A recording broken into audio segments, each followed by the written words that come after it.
over. I know we got the game tonight between the Lions and the Vikings, but for all intents and purposes, the 2024 NFL regular season, it is finally over. Keyword, finally.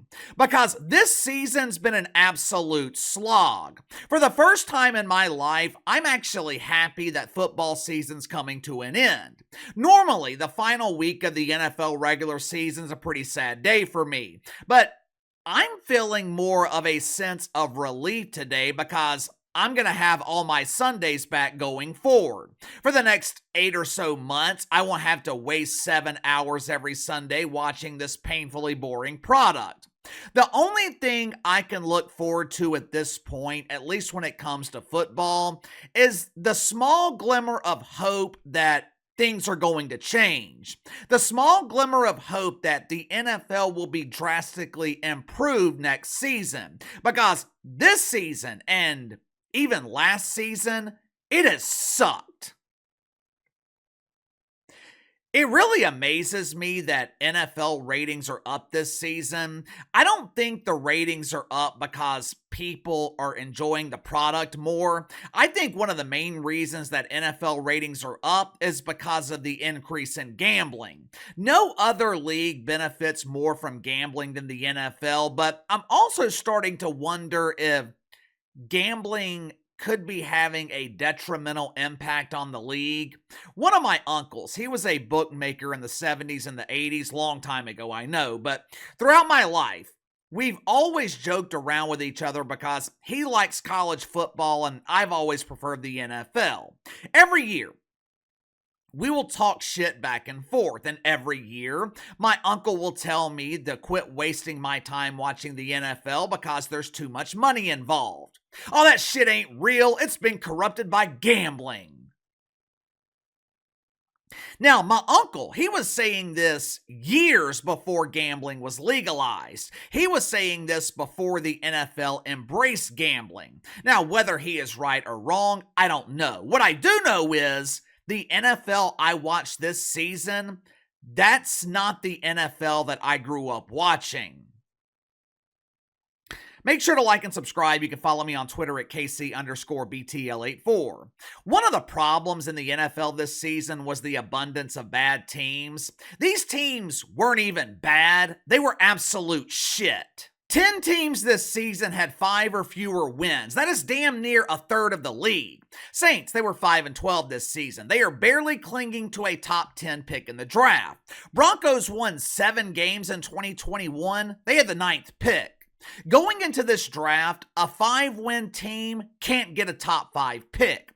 That's how bad the league was this season. Now, obviously, one of the reasons that a third of the league is a flaming ass fire is the lack of quality quarterbacks. Unfortunately, that problem is not going to be solved in this draft.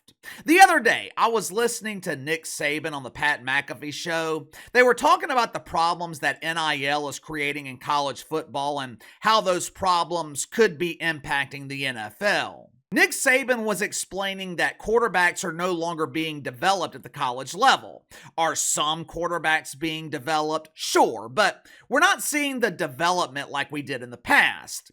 He was touching on the mentality now in college football, how players are all about themselves, their money, and they're not about the team. Does that mentality follow them to the NFL?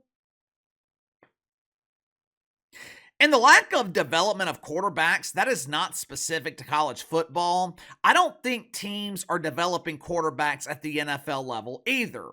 Historically, a quarterback gets drafted in the first round, it was almost guaranteed they are not starting week 1 of their rookie season. Today, they are throwing rookie quarterbacks on the field surrounded by a bad team and expecting a miracle. Brett Favre, Drew Brees, Aaron Rodgers, Patrick Mahomes, Tom Brady. You know what they had in common? They all sat. They all had time to develop.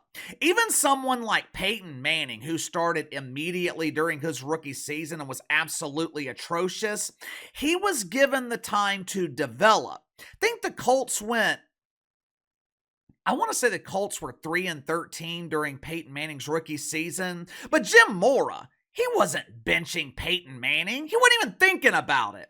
Several weeks ago, the Carolina Panthers, they were talking about trading Bryce Young. And look, I'm guilty of this too. After week 1 of this season, I said Bryce Young was the worst quarterback in the NFL and was on his way out of the league.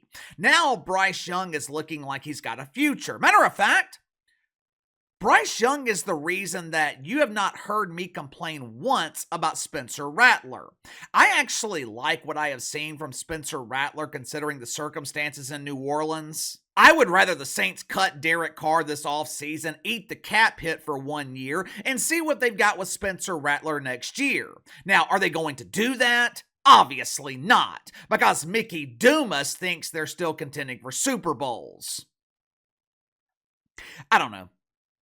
I don't know what it is. Maybe it's me. Maybe I'm just losing interest. Maybe everyone else enjoys the current NFL product. I know a lot of people under the age of 25 enjoy it, but they're not old enough to know better. They're not old enough to realize how great this league used to be. I miss the NFL. I miss NFL Sunday. I miss looking forward to it. And I think that's another problem with this league. Greed is watering down the product. Roger Goodell has expanded the broadcast schedule. Got NFL games on Thursday, Friday, Saturday, Sunday, Monday. Hell, there were games on Wednesday a couple of weeks ago.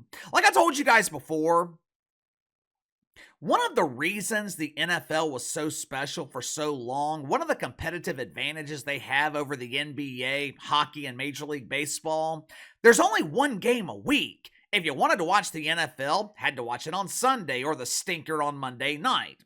Soon, we could have NFL games every day of the damn week. It completely waters down the product. It doesn't give players enough time to rest. It doesn't give coaches enough time to prepare, which means the product on the field suffers and the game is boring. Seriously, how many memorable Thursday night games did you see this season? I think there was one between the Packers and the Lions. I think it was the Packers and the Lions. But for the most part, Thursday night football is a polished turd, and it's been that way since it started. I miss the witching hour on NFL Red Zone, where you'd have 8 or 9 early games and half of them would be coming down to the wire, if not over half of them. Now, because games are so spread out, there will be 5 or 6 early games, 2 or 3 late games. It's just not the same. NFL Red Zone was the definition of perfection, and Roger Goodell found a way to fuck it all up. I don't know. Again, maybe it's just me. I was just disappointed in the NFL this season throughout the entire season. I'm just looking for that glimmer of hope that this season was a one-off and things are going to get better next year, but I don't see it. I don't see that hope. Do you? Do you see the product getting better, or is this how the NFL is going to be going forward? Or maybe you enjoy the current NFL product. You tell me. Sound off in the comments below. I'll see you guys tomorrow.